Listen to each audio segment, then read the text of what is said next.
Welcome back to Creasonomics with your host, Mr. Gray. Today, I am not talking about sneakers, but something closely related to sneakers. If you've been in the sneaker game for a while, or actually even if you just started, you eventually start wondering how you're going to store your sneakers. You first probably have them set up at the door, then eventually they're in your closet, and then eventually they outgrow your closet. So then you're trying to figure out what are the alternatives. So, I've actually spent months just trying to research different ways. I always try to research different ways I can set up my sneakers. And, after talking with friends, I had actually considered doing some wood shelves, but I kind of preferred to stick with the wired shelves.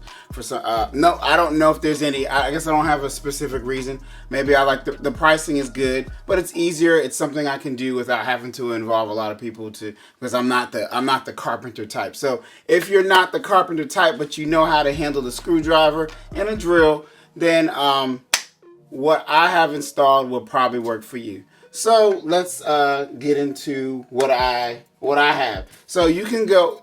What I got was they're made by Closet Made. You can get them from Home Depot or Lowe's. I think I started at Home Depot, and then I realized I needed an extra shelf. So I actually had to run back out and get an extra shelf. So if you are deciding that you want to do these type of wire shelves like I did, let me tell you what I had to purchase. So of course you have to measure your space. So I realized that on this side I was gonna put six foot shelves. On the other side I have 8-foot shelves. So you want, like I said, you want to measure your space, of course, from left to right and top to bottom. These shelves specifically are 6 feet by 12 inches. These over here are 8 feet by 12 inches because, of course, unless you're like a size, unless you're like a size 15 or 14, heck, let me see. I don't know, unless you're like a size 13 or something, they're not going to really be hanging off. I'm a 10.5, so mine's fit perfectly on the shelves, and I don't even push them all the way to the back. So anyway, let's go through the list of things that I purchased. So I initially started off with 8 shelves. I realized that I needed an extra, so I ran back to the store, grabbed a 9th shelf. Those... I'll give you guys the rundown on the pricing. It's not that bad if you compare it to buying a bunch of sneaker boxes. To me, buying a sneaker box for every shoe eventually gets really expensive. Just getting your shelves and getting something for them to sit on is a lot easier. Plus, with sneaker boxes, even though they're good, and as you can see, I have some. The thing is, the sneaker box takes a little bit of space. I can get without sneaker boxes. Like on my 8-foot shelves, I can actually get 2 extra pairs of sneakers if I'm not using sneaker boxes. So sometimes I try to avoid it when I can. But anyway, let me give you what I've purchased thus far. So I bought for myself. I ended up getting 8 to 9 shelves. Once again, 6 foot by 12 inches. Those were $9.47 each. Then I needed 2 twin track uprights. So the twin track uprights are the long, like right here, this long track. There's 2 of them.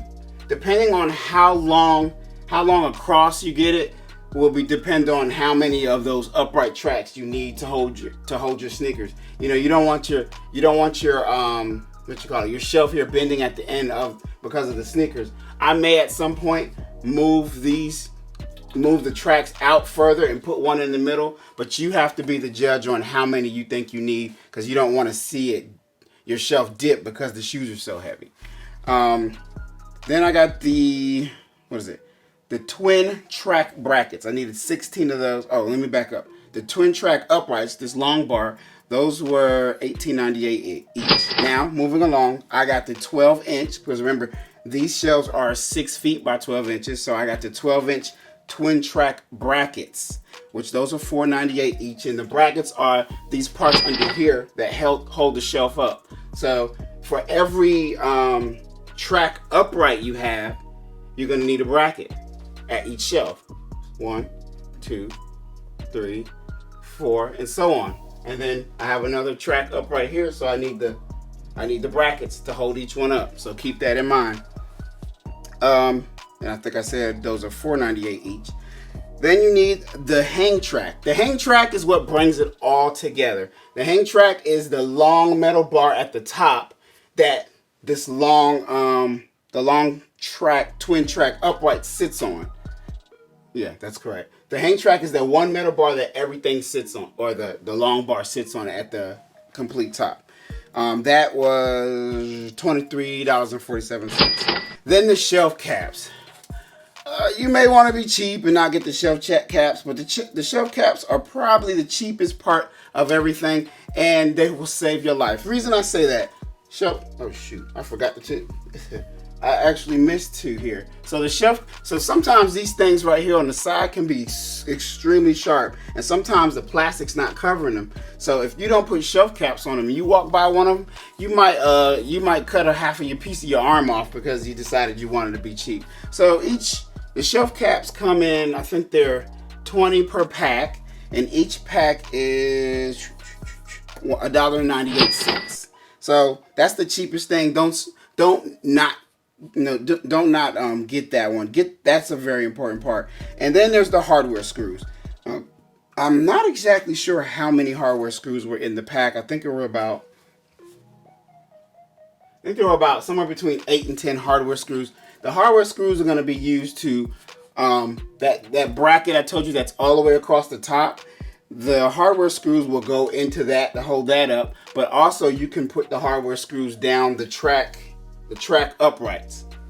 So you just want to make sure you keep in mind how many you need. So what is that darn thing called? My hang track up top has 1, 2, 3, 4, 5, 6, 7, 8, 9, 10. It has 10 holes. So I actually don't screw through all the holes because it hurts my feelings to put a bunch of holes in my wall, but I put enough screws to make sure that it's going to actually stay up there and not fall down. That actually is about everything. So after tax and everything is added up, for me, I spent about $350.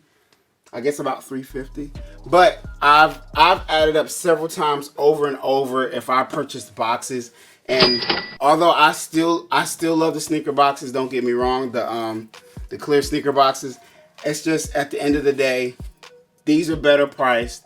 I can see the sneakers better, so I actually like being able to see the sneakers. Yeah, I have to kind of dust them off from time to time because I can't wear all the sneakers as fast as I want to before they get a little dusty. But either way, that's the way I have chosen to do it. So if you have any questions, I may have a lot of questions. Feel free to drop any questions in my comments. I'll give you any advice that I know. I'm not the handiest person. I'm decently handy. I can put anything together. I can't build a bed or something like that, but I can put something together with directions. But this is pretty simple. Once again, if you're just mildly handy, you can handle this. So either way, get down to your nearest Lowe's or Home Depot and go ahead and get your sneaker shelf up, because if you're gonna stay in the sneakerhead game, you're gonna have to figure out eventually where you're gonna store all your sneakers. And yes, you can keep them in the boxes, but it's gonna be harder for you to figure out what you wanna wear that day than me, because I just get to walk in here like this.